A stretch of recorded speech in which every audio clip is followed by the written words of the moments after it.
Hi friends, welcome to my channel. ఈ రోజు video చాలా ఇంట్రెస్టింగ్గా ఉందని వీడియోని ఎక్కడ స్కిప్ చేయకుండా ఎండ్ వరకు చూసేయండి. అమర్ బాగి ఇద్దరు ఇంటికి రావడంతో రామ్మూర్తి సంతోషిస్తాడు. ఆ తర్వాత సడన్గా ఎందుకు వచ్చారు అని అడుగుతూ ఉండగా, రేపు వినాయక చవితి పండగకి మిమ్మల్ని ఇన్వైట్ చేయడానికి వచ్చేసాం అని అమర్ బాగి ఇద్దరు అంటూ ఉండగా, ఇక రామ్మూర్తి సైలెంట్గా ఉంటారు. ఏంటండి మాట్లాడట్లేదు అని అమర్ అంటూ ఉండగా, ఇక రామ్మూర్తి ఇలా అంటుంటాడు, ఇప్పటికే ఆ ఇంటి నుండి నేను చాలా సహాయాన్ని పొందాను. అది ఎలా తీర్చుకోవాలన్నదే నాకు అర్థం కావట్లేదు. కానీ మీరు ఇప్పుడు మళ్ళీ ఇలా అని రామ్మూర్తి అంటుండగా, అటువంటిది ఏం లేదు. అది మీ కూతురిల్లు. మీరు ఎప్పుడైనా రావచ్చు, వెళ్ళొచ్చు.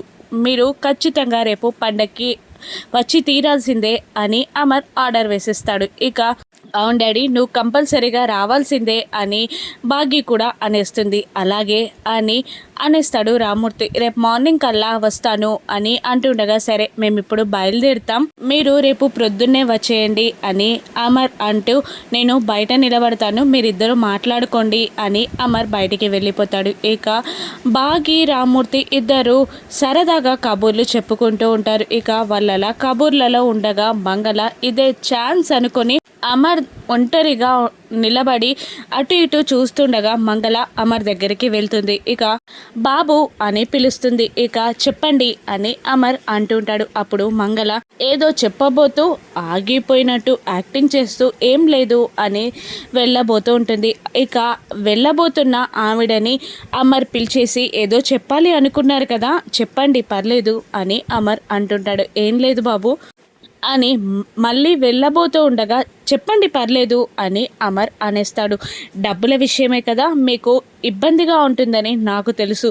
నన్ను అడగడానికి మొహమాటం అయితే రాతోనైనా మీరు అడగొచ్చు కదా అని అంటుండగా, అయ్యో అయ్యో డబ్బుల విషయం కాదు బాబు అని మంగళ అనేస్తుంది. మరి ఇంకేంటి అని అమర్ కాస్త షాక్ అయినట్టు మాట్లాడుతుండగా, అదే బాబు మీ పెద్ద భార్య అరుంధతి అమ్మగారి గురించి అని మంగళ అనేస్తుంది. ఆ మాటతో అమర్ చాలా షాక్ అవుతూ ఉంటాడు. ఇక ఏంటది అని అమర్ అడుగుతుండగా, అదే మా ఆయన పెద్ద కూతురు మీ పెద్ద భార్య కదా అని కుండ బద్దలు కొట్టేస్తుంది మంగళ. ఇక చాలా షాక్ అవుతూ ఉంటాడు అమర్. ఇక టెన్షన్గా ఇలా అడుగుతుంటాడు, భాగ్యకి కానీ ఆయన గారికి కానీ ఈ నిజం తెలుసా అని అడుగుతుంటాడు అమర్. లేదండి, నిజం తెలీదు, మీరు దాచారని నాకు అర్థమైంది, కానీ ఏదో కారణం ఉండబట్టే మీరు ఆ విషయాన్ని దాచారు. నేనెందుకు చెప్పడం అని నేను చెప్పలేదు, కానీ ఆయన బాగా దిగులుగా పెట్టేసుకున్నాడు, చాలా రంది పడుతున్నాడు, బయటికి అలా తిరుగుతున్నాడు అని మంగళ అంటూ ఉంటుంది. ఇక అమర్ కాస్త బాధపడుతూ ఉంటాడు. అప్పుడు మంగళ మళ్ళీ ఇలా అంటుంటుంది, ఒక చిన్న డౌట్ బాబు, మీరు అసలు వాళ్ళ నుంచి ఎందుకు నిజం దాచారో అర్థం కావట్లేదు అని మంగళ అంటుండగా, ఏం లేదు, ఎప్పటికైనా ఆయన కూతురు తిరిగొస్తుంది అని చాలా ఆశగా వెయిట్ చేస్తున్నారు. కానీ కూతురు తిరిగి రాదు అని ఆయనకు తెలిస్తే ఆయన ఎందుకు బ్రతికానా, నాకు బ్రతుక్కి ఆశ లేదు అని ఆయన బ్రతకడానికి కూడా కష్టంగా ఫీల్ అవుతారు. భాగ్యకి అక్క రాదు అని తెలిస్తే తట్టుకోలేదు. అందుకే నిజం చెప్పడం వల్ల యూజ్ లేదు, బాధే తప్ప అని నేను చెప్పకుండా ఆగిపోయాను అని అంటూ ఉంటాడు అమర్. ఇక మంగళ, అవును బాబు అదే కరెక్ట్, మంచి పని చేశారు అని అంటూ, కానీ ఇంట్లోనే ఉంటే సరిగ్గా ఉండట్లేదు ఆయన, అందుకని ఏదైనా బిజినెస్ స్టార్ట్ చేద్దాం అనుకుంటున్నాను. వేరే కాడ పని చూసుకుంటే వాడు చెప్పినంతసేపు పని చేయాలి, అలా కాకుండా ఓన్ బిజినెస్ అయితే మనం ఇష్టం వచ్చినప్పుడు చేసుకోవచ్చు, లేదంటే కాస్త పడుకోవచ్చు అని మంగళ అంటూ, బిజినెస్కి ఒక 10 లక్షలు మీరు గనక సర్దినట్లయితే అని మెల్లగా అడుగుతూ ఉంటుంది. అప్పుడు నేను చూసుకుంటాను డబ్బుల గుచ్చి అని అనేస్తాడు అమర్. అప్పుడు మంగళ, అదే చూసుకుంటారు కదా బాబు, అదే నిజం చెప్పకుండా ఆపాను కదా, చూసుకుంటారనే అనుకుంటున్నాను అని బ్లాక్మెయిల్ చేస్తున్నట్టు మంగళ మాట్లాడుతుంది.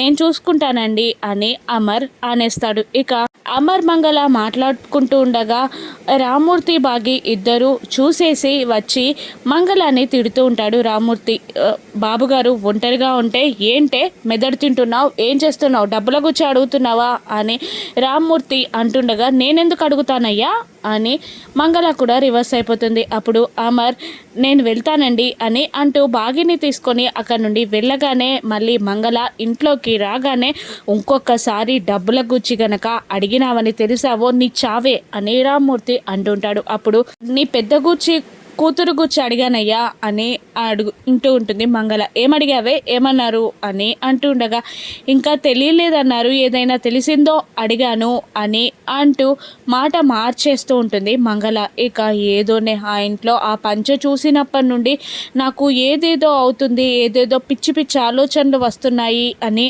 అంటుండగా ముందు పనికి వెళ్ళు, ఈ పిచ్చి ఆలోచనలు అన్నీ తగ్గిపోతాయి అని మంగళ అంటూ అమ్మో ఆ నిజం బయటపడితే ఆయన మనకు డబ్బులు ఇవ్వరు, ఎలాగైనా డబ్బులు వచ్చే వరకు ఈ నిజం ఈ ముసలోనికి తెలియకుండా ఆపాలి అని మంగళ అనుకుంటూ ఉంటుంది. ఇక ఆరు ఇంటి బయట వెయిట్ చేస్తూ అప్పుడనగా వెళ్ళారు, ఇంకా రావట్లేదేంటి అని అనుకుంటూ ఎక్కడికైనా షికారికి వెళ్ళారేమో అని కంగారు పడుతూ చాచా వాళ్ళు అలా వెళ్ళేవాళ్ళు కాదు అని అనుకుంటూ ఉండేలోపే అమర్ బాగిల కార్ వచ్చేస్తుంది. ఇక వాళ్ళు కార్ దిగి ఇంట్లోకి వెళ్తూ ఉండగా అమ్మో మిస్ అమ్మా అని అనుకుంటూ ఆరు చెట్టు పక్కన దాక్కుంటుంది. ఇక వెనకాలే మిలిటరీ మేజర్ కూడా మిలిటరీ ఫోర్స్తో గేట్ ఓపెన్ చేసుకొని కార్తో సహా లోపలికి వచ్చేస్తాడు. ఇక అమర్ సెల్యూట్ చేసి మాట్లాడుతుండగా బాగి ఏమైందండి, ఏదైనా ప్రాబ్లమా అని అడుగుతుండగా నోరు మూసుకో అని అమర్ అనేస్తాడు. ఇక చెప్పండి సార్ అని అమర్ అడుగుతుండగా ఇంటి బయట ఫోర్స్ పెంచుతున్నాం అని అంటుంటాడు ఆ మేజర్. ఇంట్లో వాళ్ళందరూ బయటికి వచ్చేస్తారు. ఇక మనోహరి కూడా ఎందుకు అని అడుగుతుండగా ఏం లేదు సెక్యూరిటీ రీజన్స్ అని అనేస్తాడు ఆ మేజర్. వాళ్ళని చూస్తుంటేనే చాలా భయంగా ఉంది, అంతమందిని ఫోర్స్ని ఎదురుగా పెట్టి ఏం ప్రాబ్లం లేదంటే ఎలా అని అడుగుతూ ఉంటుంది మనోహరి. ఇక పిల్లలు కూడా అవును డాడీ చాలా భయంగా ఉంది అని అంటూ ఉంటారు. ఇక అమర్ నీతో కాస్త మాట్లాడాలి ప్రైవేట్గా అనగానే పక్కకి వాళ్ళు వినకుండా అమర్ మేజర్ ఇద్దరు మాట్లాడుకుంటూ ఉంటారు. కానీ చెట్టు పక్కల ఉన్న ఆరు మాత్రం ఆ మాటలన్నీ వినేస్తూ ఉంటుంది. అరవింద్ జైలు నుండి తప్పించుకున్నాడు, అతని టార్గెట్ నువ్వే కాబట్టి నీ ఇంటి ముందు సెక్యూరిటీ పెంచాను అని మేజర్ అనగానే ఓకే సార్ అని అంటుంటాడు అమర్. జాగ్రత్త, వాడి టార్గెట్ నువ్వు నీ ఫ్యామిలీయే అని మేజర్ అంటుండగా ఓకే సార్ నేను చూసుకుంటాను అని అమర్ అంటూ ఉంటాడు. ఈ విషయం మీ ఇంట్లో వాళ్ళకి చెప్తావా అని అంటుండగా వద్దు సార్, జరిగిన దానికే చాలా భయపడిపోతున్నారు, చెప్పను, నేను మేనేజ్ చేసుకుంటాను అని అంటుండగా ఇక వాళ్ళు వాళ్ళ దగ్గరికి వచ్చేస్తారు. టేక్ పొజిషన్స్ అని మేజర్ సెక్యూరిటీకి చెప్పేసి వెళ్ళొస్తాను అమర్ అని అంటూ అక్కడ నుండి వెళ్ళిపోతారు. మీరందరూ కూడా ఇంట్లోకి వెళ్ళండి అని అమర్ అంటుంటాడు. ఇంట్లోకి వెళ్ళిపోతారు అందరూ. ఈవినింగ్ నైట్ టైంలో అమర్ ఏదో ఫోన్ కాల్లో మాట్లాడుతుండగా బాగి వచ్చి డోర్ దగ్గరే నిలబడి అమర్ని తిట్టుకుంటూ ఉంటుంది. ప్రొద్దుట నుండి హడావిడిగా ఉన్నారు, గేట్ దగ్గర సెక్యూరిటీ కూడా ఉంది, కానీ ఏం జరిగింది అంటే మాత్రం చెప్పరు. ఈయన ధోరణి ఈయనదే అని బాగి తిట్టుకుంటూ అక్కడి నుండి వెళ్ళబోతుండగా ఫోన్ కట్ చేసి మిస్ అమ్మా అని గట్టిగా అరుస్తాడు అమర్. చెప్పండి అని లోపలికి వచ్చేస్తుంది. ఇక రేపు మార్నింగ్ మీ డాడీ వాళ్ళు ఎప్పుడు వస్తున్నారు అని అడుగుతుండగా ఇక రేపు మార్నింగే వచ్చేస్తానన్నారు అని బాగి అంటుండగా ఫోన్ చేసి వద్దని చెప్పు అని అమర్ అనేస్తాడు. ఇక అయోమయంలో పడిపోతుంది బాగి. మరోవైపు అమర్ని చంపడానికి అరవింద్ వాళ్ళ అనుచరులు ప్లానింగ్ చేసుకుంటూ ఉంటారు. వద్దన్నా నువ్వు వెళ్ళిపో అన్నా, ఎన్ని లక్షలు ఖర్చు పెట్టి నిన్ను బయటికి తీసుకొచ్చాం అని ఒక అనుచరుడు అంటుండగా లేదురా, అమర్ని చంపి అమర్ కళ్ళలో భయం అంటే ఏంటో చూసి రాఖీబాయిని నా తమ్ముణ్ణి తీసుకొనే వెళ్తాను అని అరవింద్ అంటుంటాడు. ఇక రేపు అమర్ ఇంట్లో వినాయక చవితి కాదురా దీపావళే అని వెకలిగా నవ్వుతూ ఉంటాడు. ఇక అమర్ ఇంట్లో బాంబ్ బ్లాస్ట్ జరగనుందా, అమర్ ఆపుతాడా, అమర్ ఈ ప్రమాదాన్ని ఏ విధంగా అడ్డుకొనున్నాడో రాను ఎపిసోడ్స్లో చూద్దాం. Thank you for watching.